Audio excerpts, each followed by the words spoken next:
Ambulance কি দোষ করেছিল? ওয়াকফ বিলের সাথে অ্যাম্বুলেন্সের কি সম্পর্ক? প্যালেস্টাইনের অ্যাম্বুলেন্স যারা দেখাচ্ছে, মুর্শিদাবাদের অ্যাম্বুলেন্স দেখাতে পারছে না, তারা মুর্শিদাবাদে অ্যাম্বুলেন্স জ্বালিয়ে দিচ্ছে। একটা ভারতবর্ষে যে আইনটা আছে সেই আইনটা যদি বাতিল করতে হয় সেটা সংসদে করতে হবে, রাস্তায় নেমে এই গুন্ডামি করে ভারতে অন্তত আইন বাতিল হয় না। অ্যাম্বুলেন্স জ্বালিয়ে দিয়েছে, বিশ্বাস হচ্ছে না? দেখুন, আমি সেকুলার বাঙালিদের বলছি, দেখুন এই মুহূর্তে আমরা যে জায়গাটা দাঁড়িয়ে রয়েছি সেটা জাতীয় সড়কের উপরে বাসুদেবপুর থেকে বহরমপুরের দিকে যাওয়ার রাস্তা।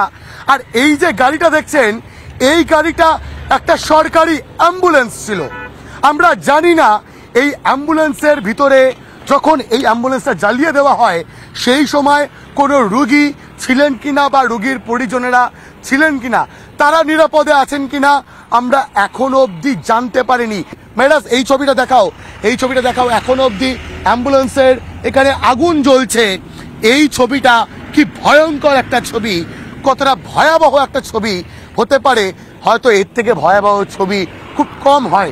যদি রাজ্যের পুলিশ, রাজ্যের প্রশাসন পরিস্থিতি সামলাতে না পারে তাহলে কেন অন্য রাজ্যের পুলিশ কিংবা কেন্দ্রীয় সরকারের সাহায্য নেওয়া হবে না? এই প্রশ্ন উঠছে বারংবার। ভিডিও জার্নালিস্ট মেহরাজ আলীর সঙ্গে ভাস্কর বসু, রিপাবলিক বাংলা, মুর্শিদাবাদ।